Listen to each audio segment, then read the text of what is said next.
Continue our discussion of the US-Iran war that is happening right now. So, as you know, I made the prediction that the United States will lose this war. In last class, we did an overview of the military and strategic position. And today, we're going to provide some theoretical framework for how to understand how this war will progress and why ultimately I believe the United States will lose this war. Today I present to you a very important idea in game theory. And once you understand this idea, then you understand why things will turn out the way they do. Okay, it's called a law of asymmetry. Okay, law of asymmetry.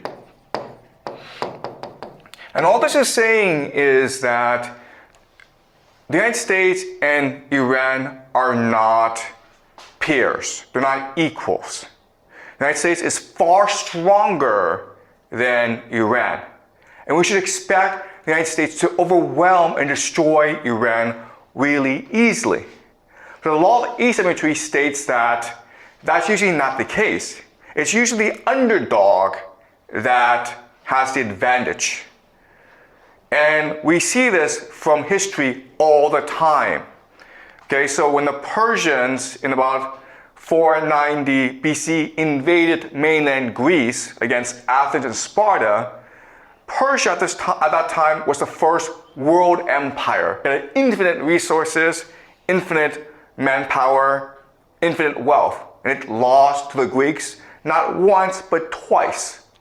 And then the Macedonians under Alexander the Greek, and they were like a tribal army, not a very large army. They were able to go into Persia, and Persia at the time was basically most of Eurasia, and conquered it in about 10 years' time. The Romans started off as a tribal people, which then built the Mediterranean Empire. Then you had the Aztecs, so the Vikings. So this happens a lot in human history. A people in the borderlands, a tribe, a small ethnicity, are able to conquer a great empire. And the law of asymmetry tells us why, okay? So I'm gonna go over very slowly in detail how this law of asymmetry works. All right, so let's look at an empire. And there are three major advantages to an empire. All right, the first is mass. This just means that they have a lot of people. Okay, they almost have an infinite amount of people. The United States has a population of about 350 million people. But remember, the United States can also draw on the populations of its allies, which includes the Five Eyes, the Anglosphere, but it also includes Europe. It also includes East Asia, South Korea, Japan, basically wherever the Americans have a military base. Right? So most of the world are either allies of the United States or vassals of the United States. So the United States can basically draw on in billions and billions of people for its wars. Okay? So it's mass. Second is the idea of organization. Organization just means a hierarchy of bureaucracy and elite that allows you to organize your resources and your people in order to generate wealth, which is basically science and technology, okay? Science and technology, which leads to the most advanced weaponry, okay? So think about the United States, how they fight this war. They have these satellites that provide for precision targeting. They have these airplanes, these B-2 bombers, F-15s, that are the most advanced weaponry ever in human history. Okay? So organization. And the last great strength of the empire is the idea of death. Death is the idea that because your people are infinite, because your organization is so strong, because your resources are so vast, you can afford to lose many, many wars, okay? It's not a big deal if the United States loses this war in Iran. If they want to go back, they can go back with even more soldiers, even more weaponry, because their wealth is infinite. Okay? So these are the three major advantages of an empire. And in theory, because of these advantages, an empire should be invincible and eternal. But we know for a fact that all empires fall, and they fall very, very hard.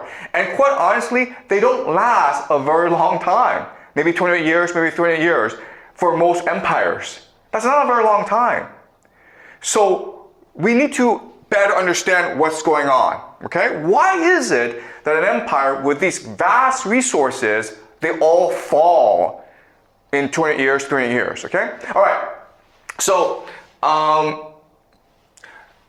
what we need to understand is that all these advantages are ultimately disadvantages in the long term, all right? So let me explain what I mean.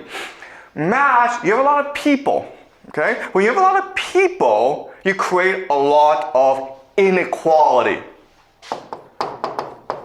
Why? Because there's competition for resources. There's too many people, okay? And this often leads to debt and slavery.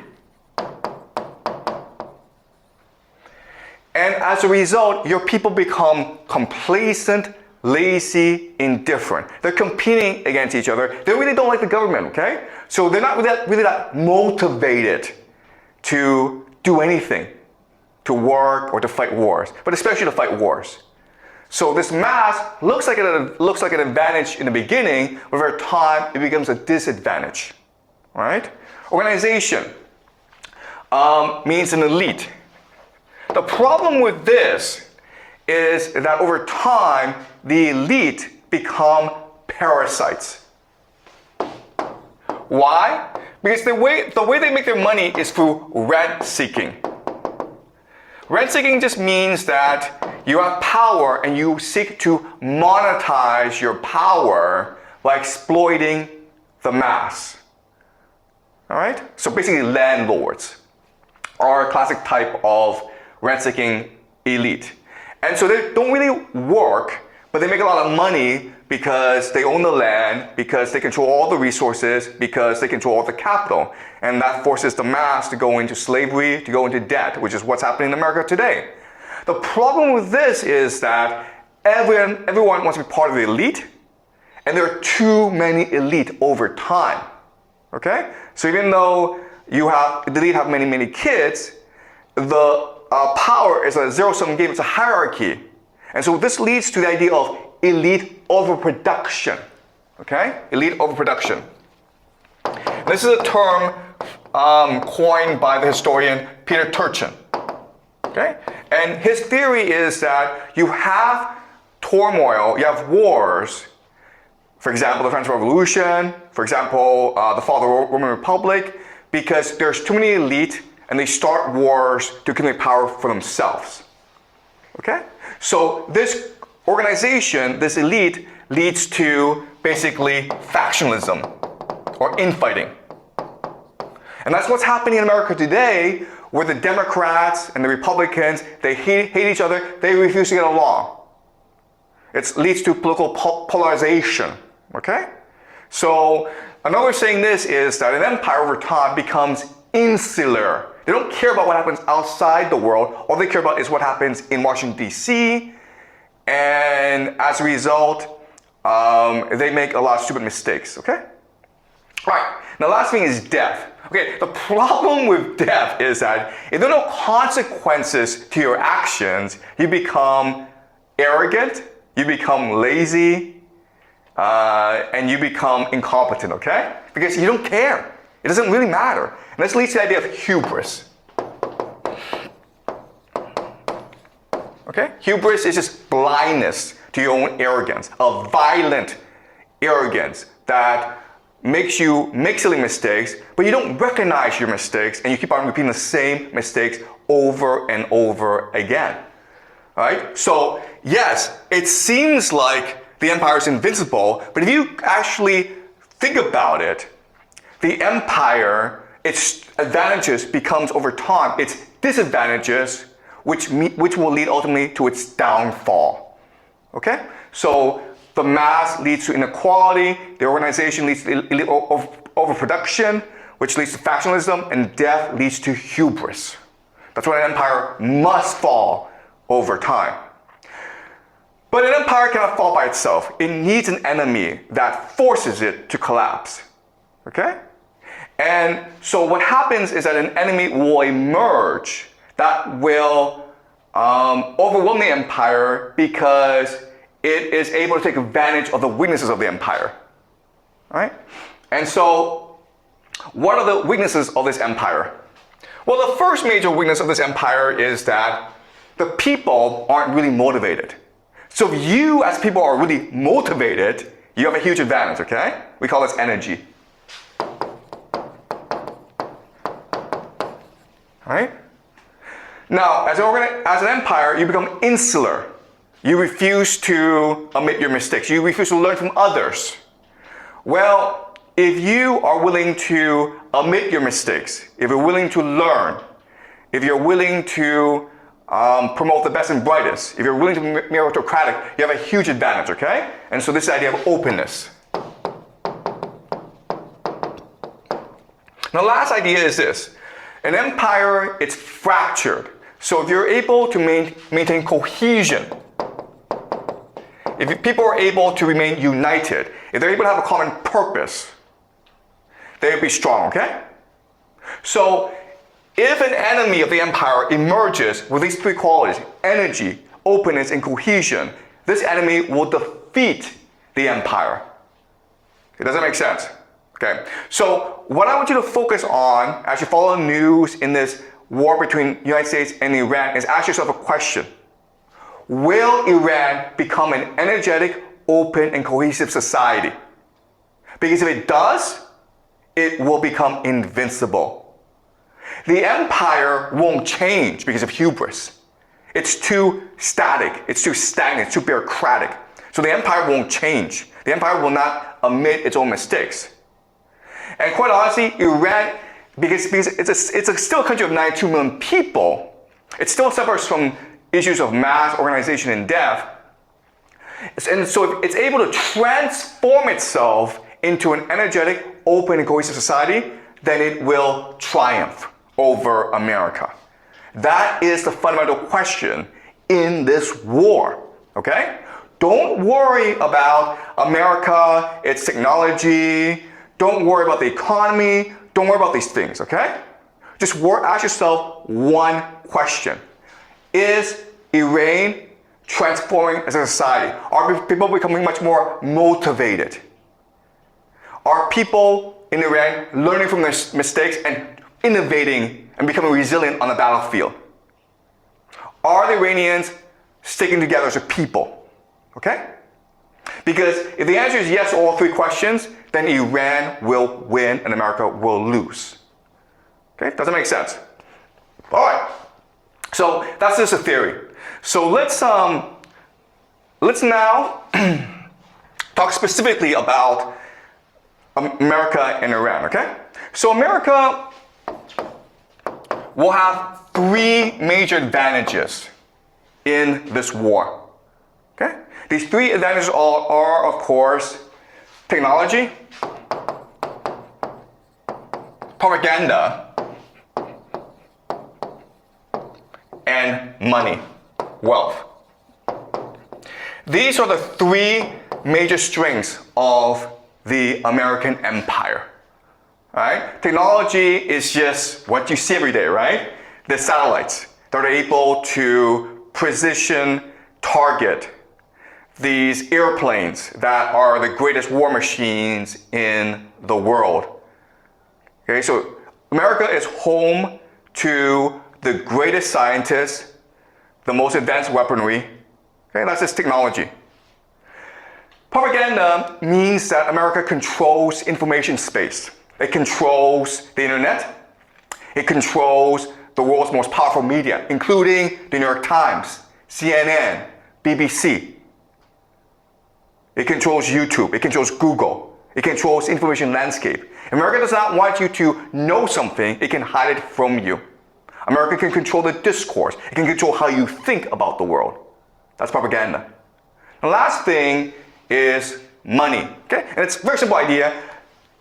The United States controls the US dollar, which is the reserve currency of the world. And the United States can print as much US dollars as it needs in order to win this war. It has an infinite money printer. Okay? And then it can use this money to bribe people to fight this war, right? It can pay for mercenaries. It can bribe ethnic minorities to rebel against the government in Iran. It can bribe Iranian officials to betray the government, okay? So, looking at these three things, you would think that America is invincible, right? But again, we need to think about the law of asymmetry and recognize that these advantages are also disadvantages, all right? So, let's discuss this. Technology. Well, you know, if you have the most advanced weaponry in the world, you become lazy, arrogant, and dependent on the technology, right? So the classic example, of course, is our school, where you have access to ChatGPT, right? And like, you become smarter because you have access to ChatGPT? No, you become dumber because you become lazy, right? Same thing with technology. You would think that with the most advanced weaponry in the world, America would become invincible, but instead, the American military becomes too dependent on the technology. It becomes too arrogant, too complacent. Okay, it's like, well, you know, if we get into trouble, then we'll just send in the Air Force and blow everything up, okay? So it leads to dependency. And this actually hampers innovation and resilience in a battlefield. And this is what you need to win, okay? You need to be innovative and you need to be resilient on the battlefield, but because of technology, you become too lazy to think for yourself. All right? So that's one problem. Propaganda. You would think that, oh, America can control the debate, therefore, that's a huge advantage. It's actually not an advantage, guys. The reason why is that in order for innovation and resilience to happen, you need to have open debate, right? You need people to voice dissenting opinions. But if you control the information landscape, what you can do is censor. And that's what America's doing right now. It's telling people to shut up and obey. You're not allowed to point out that this war is stupid and America can't win this war. Otherwise, you'll be kicked out, okay?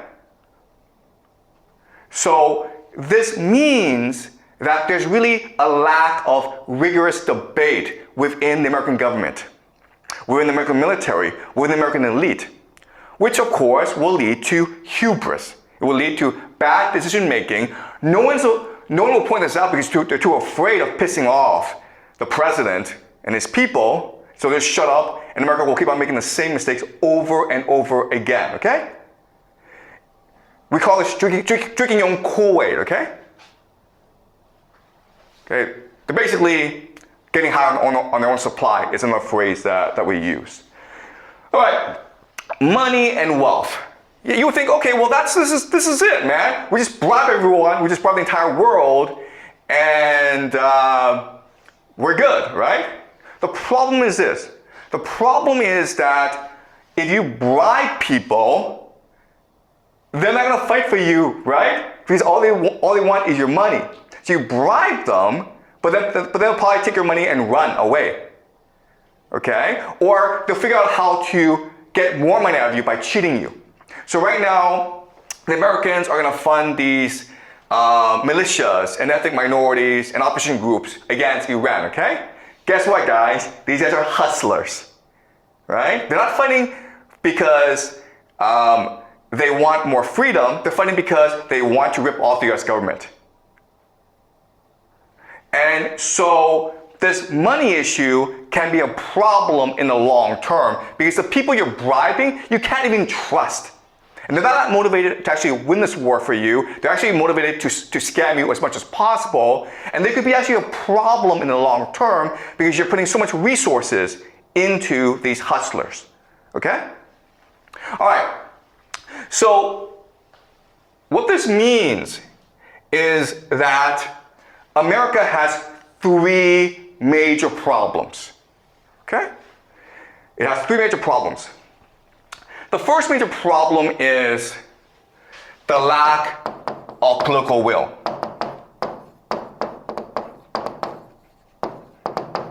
And all this is saying is that the American people don't want to fight this war. The American government doesn't even know why they're fighting this war. No one cares. Okay? But for the Iranians, it's a struggle of life and death. Right? If America loses this war, they just go home and forget about it. But if the Iranians lose this war, they all get killed. Or they lose their country, they lose their society. They lose their civilization. They lose identity. They cannot afford to lose this war, okay? So the first major problem that Americans are facing is they don't have any political will to fight this war, but they're still fighting this war anyway. Okay? The question then, of course, is why? Why is this happening? This is actually the most important question, and it's the most complicated, so we'll save this for later, okay? Second is the idea of logistics and manufacturing. So America is very good at fighting short wars. Okay? The reason why is they're advanced, they have the most advanced weaponry, but they have manufacturing issues because, as we know, America shipped all its factories to China. So America doesn't have that many factories. So yes, it has the most advanced weaponry in the world, but this weapon doesn't do any good if you don't have any munitions, right? You don't have any munitions, bombs, bullets. And you need factories for that. America doesn't really have these factories. Now, I understand that America is trying to upgrade its manufacturing capacity, but it's kind of slow, all right? So maybe 5 years from now, it will have manufacturing capacity to fight this war, but right now it doesn't. So that's another major issue, okay? And then the last issue, of course, is casualties. All right, America, because it doesn't have the political will to fight this war, cannot afford to lose soldiers on the battlefield. All right? So it wants to minimize the death, it wants to minimize battlefield losses. Because if like 1,000, tens of thousands of American soldiers are going home to America dead in coffins, I guarantee you, because of lack of political will, the American people will revolt. You will have protests, you will have a lot of violence in the streets. It'll be like the Vietnam era again. All right? Okay, so yes, I understand that America has technology, propaganda, and money, but as we discussed, these aren't really advantages. And these disadvantages are huge. The lack of political will, the lack of manufacturing, and the lack of America cannot afford to lose that many soldiers in the battlefield, okay? And so this situation now determines how America will fight this war. And we'll discuss this later on, okay? All right, now let's talk about Iran.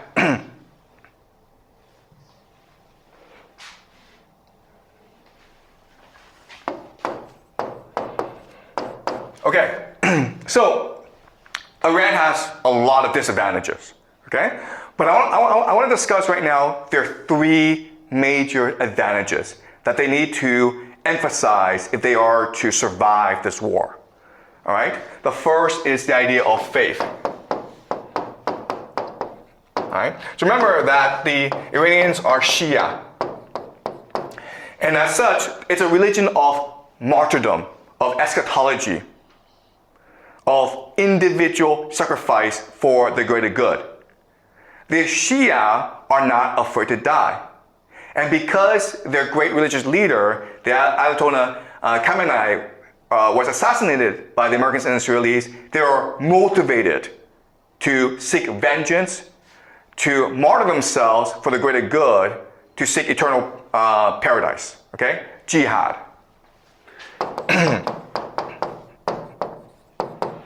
All right, that's the first major advantage. The second major advantage is terrain. And all this means is that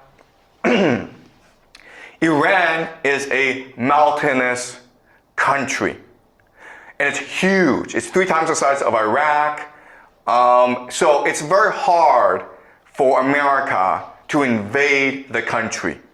In fact, most analysts will tell you it is suicidal for the American military to invade Iran. It is a mountain fortress, okay? It's a fortress.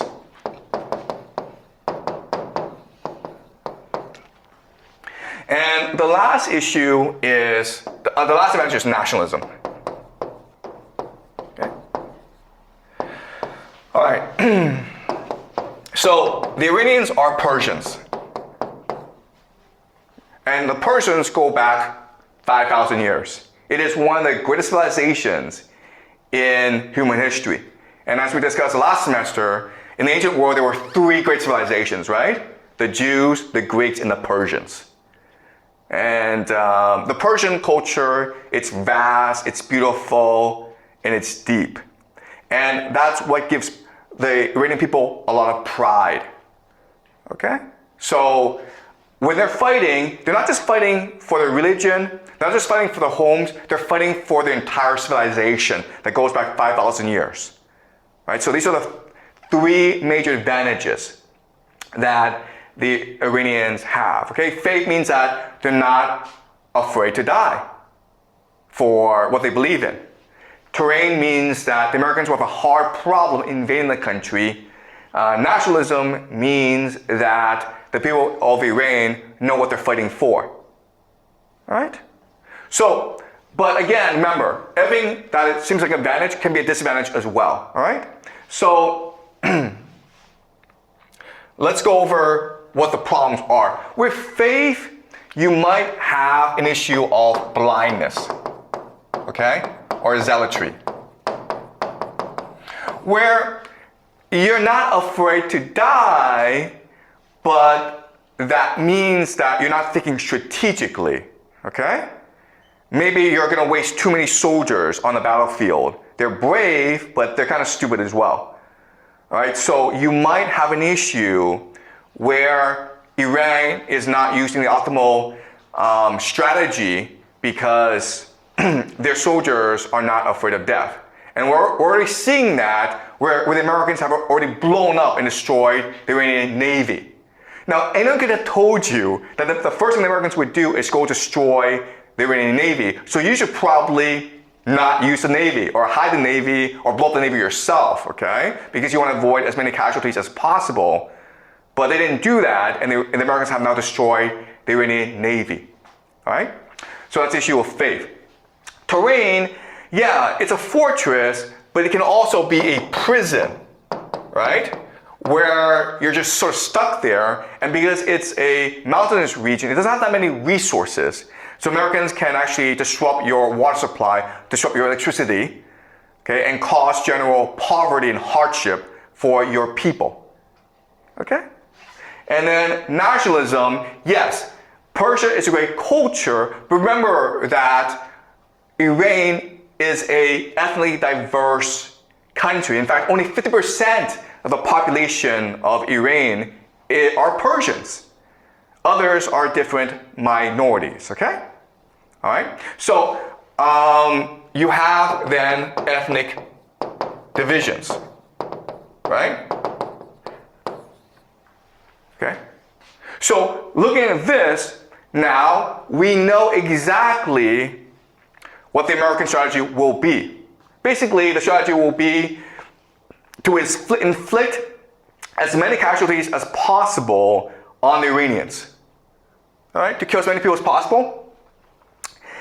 Destroy the infrastructure of Iran so that the people don't have enough water, electricity, food to survive, okay? And the third, of course, is to create as much ethnic tension in the country as possible by arming and encouraging and bribing ethnic groups to rebel against the central government in Tehran, right? Okay? But again, what the law of asymmetry tells us is that the empire ultimately is not as flexible and open and dynamic as its enemy, okay? The weaker person is going to engage in much more self-reflection self-debate than the empire, okay? Because the empire will become arrogant. And so ultimately, Iran should triumph over America. And in fact, what's going to happen is that this strategy that America will use against the Iranians will lead to the Iranians becoming much more energetic, open, and cohesive. Okay? So let's look at the American strategy specifically.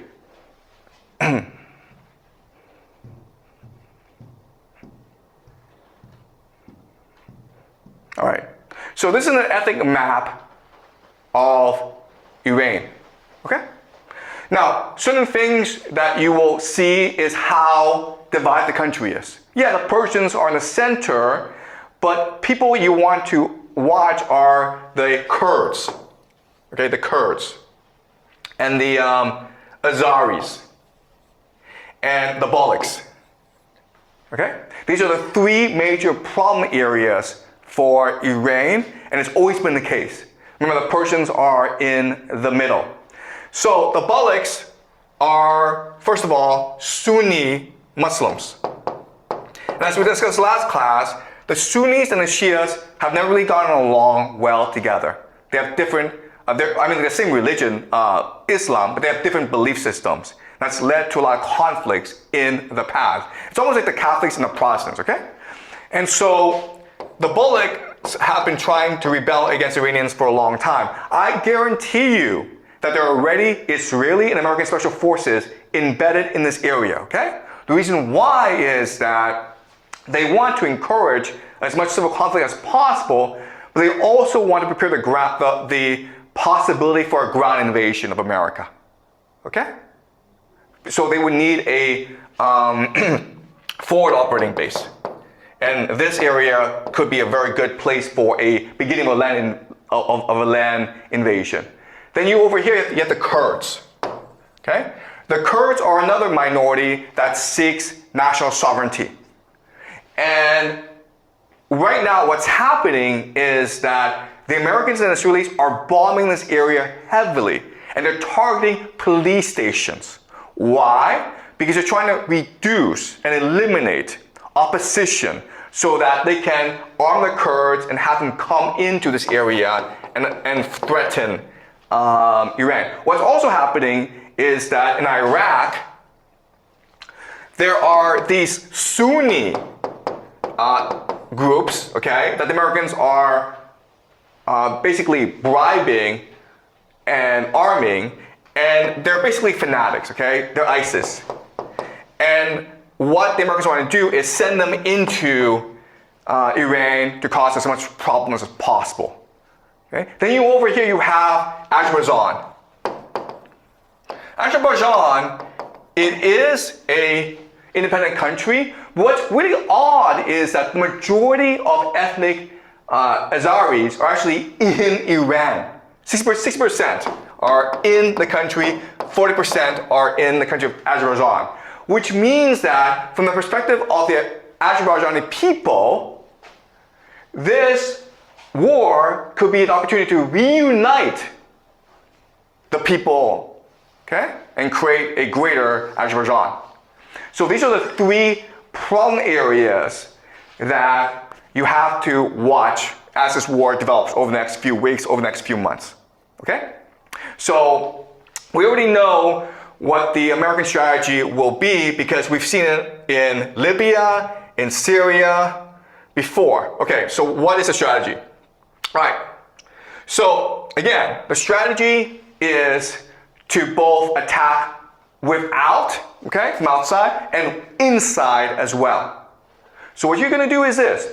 You're going to arm these people, embed special forces into these insurgent groups to lead them and provide air cover so they have a clear path into Iran and are able to eliminate opposition, okay?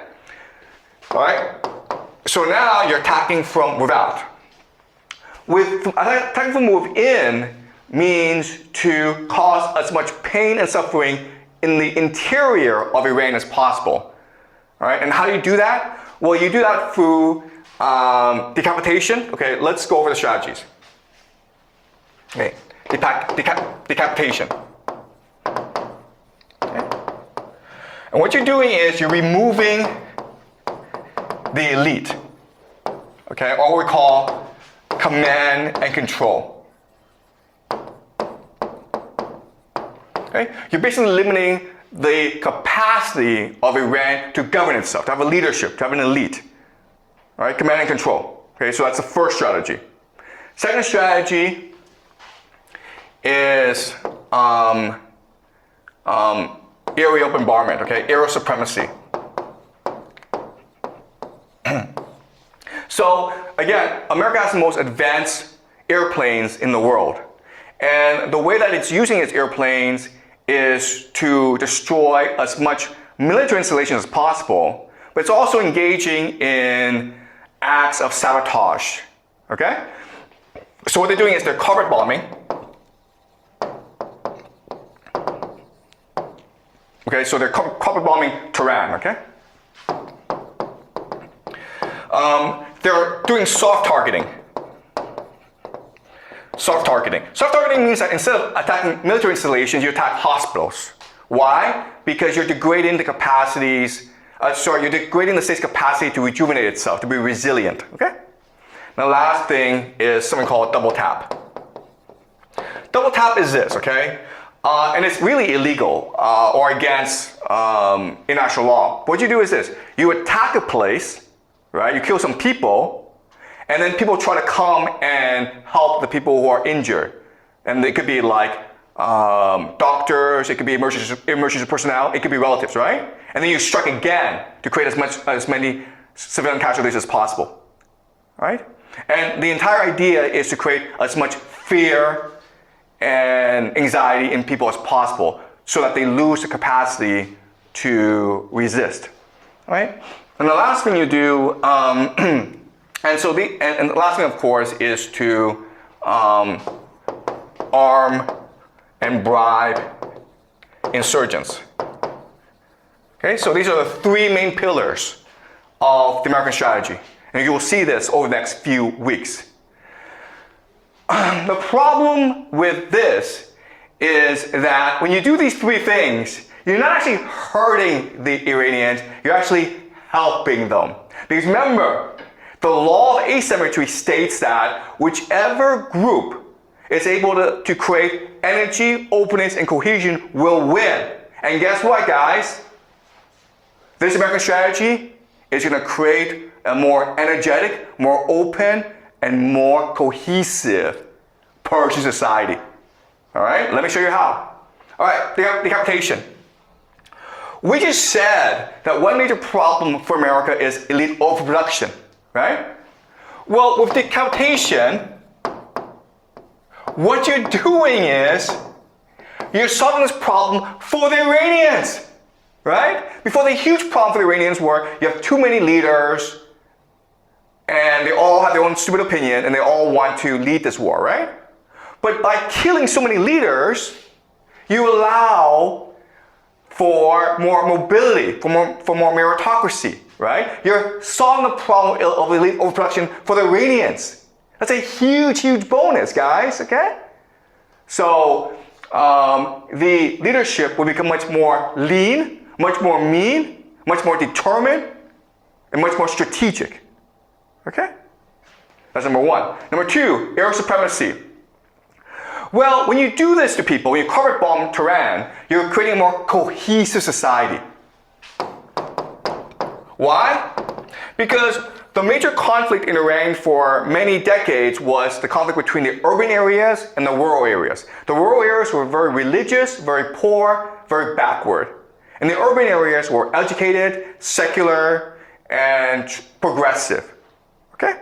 And so there's this huge conflict that led to a lot of riots, a lot of protests in Iran. But when you carpet bomb the cities, which are the main source of support for progressive Western policies, you make them united with the rural areas, okay?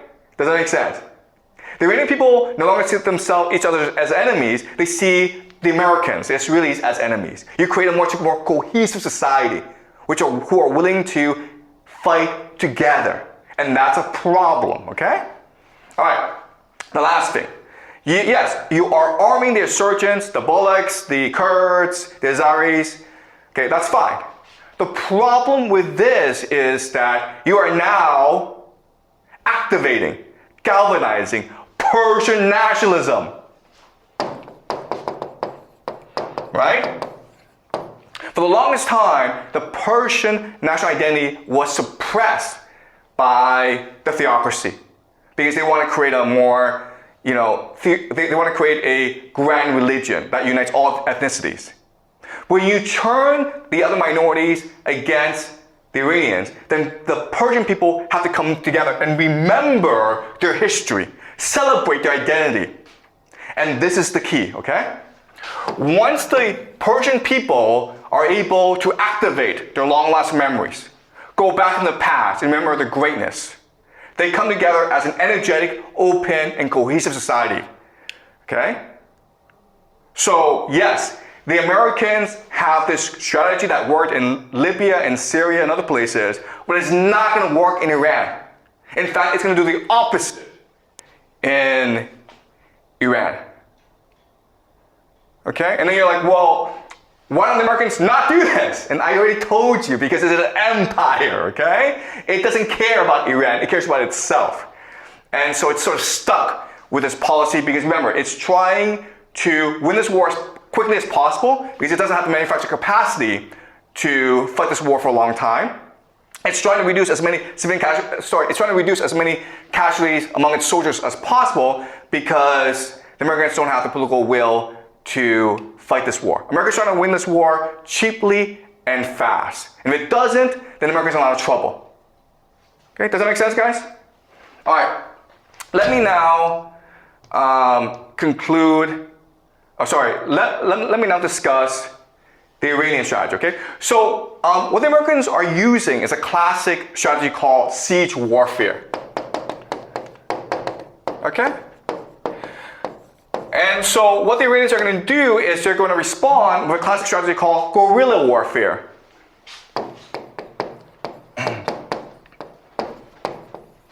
Okay, and guerrilla warfare, guys, it's just simple as hide and seek. Alright? So you come bomb me with everything you have, I'll just hide in my mountains.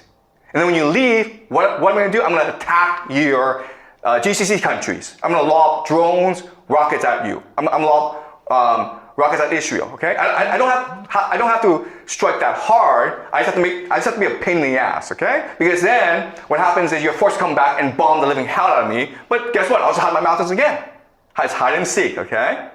So Iran can do this for years and years and years. But again, remember, America is forced to win this war as fast as possible because there is no political will, they don't have manufacturing capacity, and they don't want that many casualties and economic damage, okay?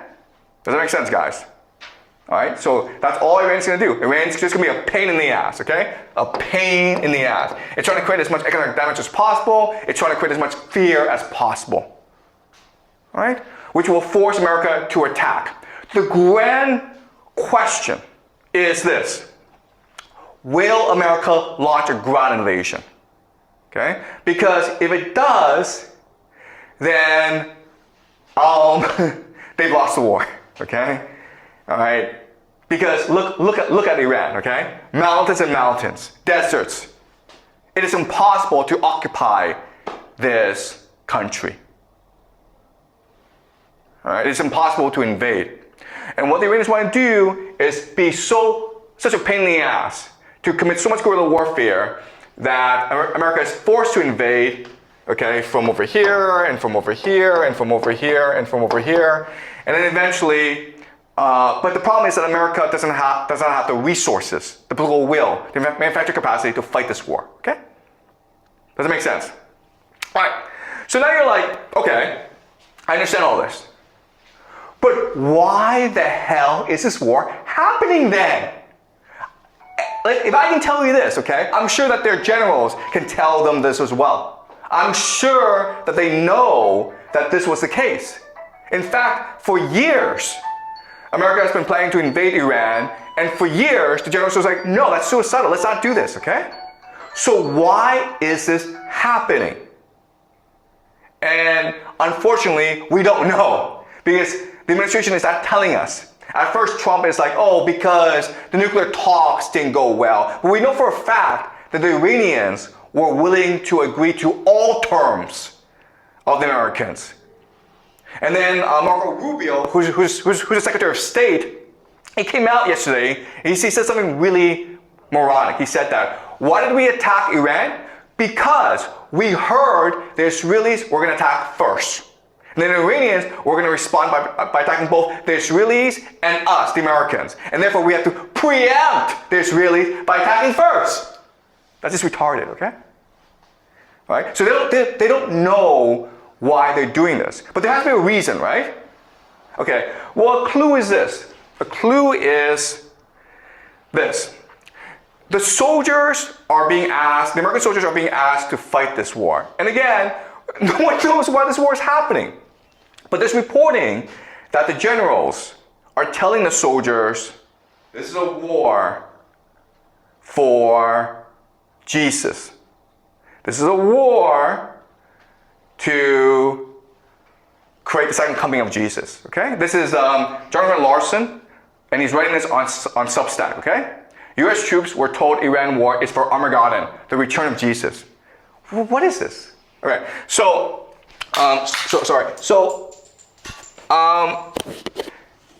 some soldiers who are not Christians were told that this is a war for Jesus, and like, wait a minute, we're not Christians, we're Muslims or we're atheists. Why are we fighting this war? And so they filed a complaint about this speech, okay? And we're going to read a part of this email that the soldiers who are dissenting sent to some other people to complain about this, okay? So, could you read, please? I am a NCO rank withheld in our unit.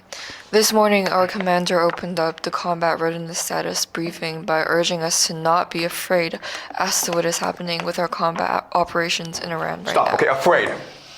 This word tells us they're losing the war, okay? Right? Keep on going. He urged us to tell our troops that this was all part of God's divine plan, and he specifically Wait a minute here. Wait a minute. God's divine plan? God's not the one ordering them to fight this war. It's Trump or the American military, okay? This is kind of weird. Keep on going. And he specifically referenced numerous citations out of the book of Revelation referring to Armageddon and the imminent return of Jesus Christ. He said that President Trump has been anointed by Jesus to light the signal fire in Iran to cause Armageddon and mark his return to earth. Oh my God. President Trump, the fire in Iran. It's all part of a grand plan to destroy the world so that Jesus will return. What is this crap? Okay, keep on going. He had a big grin on his face. Okay, he's happy about this, guys. The world is ending. Yeah! Keep on going. When he said all of this, which made his message seem even more crazy. Our commander would probably be described as a Christian first supporter. He's been this way for a very long time and makes it clear that he desires all of us under him to become just like him as a Christian. But what he did this morning was so toxic and over the line that it shocked many of us in attendance at the Ops Readiness briefing. Besides myself, I am reaching out to MRFF on behalf of 15 fellow troops. I know you asked me about the religious views of our group who has requested help from the MRFF. I can only tell you that I am Christian, and at least 10 of the others are also Christians. One of the others is Jewish and one is Muslim.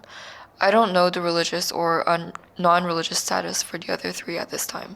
Okay, so what is happening is that there's some crazy Christians in the American military, in the American government, okay, that want to use this war to end the world, to force Jesus to return. That is why this war is happening. Okay, I'm not saying that this is the reason why. I'm saying like this is a possibility, okay? All right, this is Trump, and these are all religious leaders that support Trump because they see him as the Messiah. They see him as this great hero who will cause the triumph of Christianity and the return of Jesus. And that's a possibility as to why this war is being fought, okay? Because quite honestly, there's no other reason. It's hard for me to come up with another reason, okay? All right, so this is something that we will look at as we go along. What is this crap? What is Christian Zionism? Why would they think that this war in the Middle East will cause the return of Jesus, okay? We'll discuss this later on. But now it leads us to another problem, which is our entire class is on game theory, right? Guys, this is kind of weird because what this suggests is that religion is more important, okay?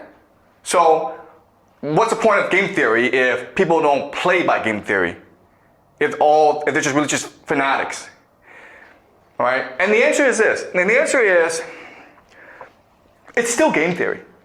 But the problem is that what you think, the game that you think they're playing is not the game they're playing. The reward that you think they want is not the reward that they want, okay? We think in terms of material things, okay? So money, resources, power. We think that the war is being fought over these things. And it's not. All right? The grand secret, the grand reveal of the semester, of this course is this. The real power, the real currency in the world is not money. It is human consciousness. Or basically attention. Okay? This is it, guys, okay? Once you understand this idea, you understand everything. But this is a hard idea to understand, so I'll need some time to actually explain this, all right? This war is being fought to control the consciousness of the human race. Because it is our consciousness that creates reality itself. That's the source of all wealth and all power in this world. Okay, that's why this is happening. In other words, this is a war not just for Iran. This is a war not just for the Middle East. It is a war for the soul of humanity. This is what's happening, guys. All right? This is what World War III is. World War III is meant to be the last and final war of all human history. Because whoever wins this war will control the very soul of human existence for all of eternity, okay? That is the end game. And I know this is hard idea to understand, but as we go along, I will explain this to you. Okay, that is the grand secret behind the world. Everything that you believe, everything that you see today, it's all an illusion. The reality, the truth, is that consciousness is a source of all power of reality itself, and so this is a war for human consciousness. It's a war for the very soul of humanity. Okay? Any questions? All right, I will see you guys next week.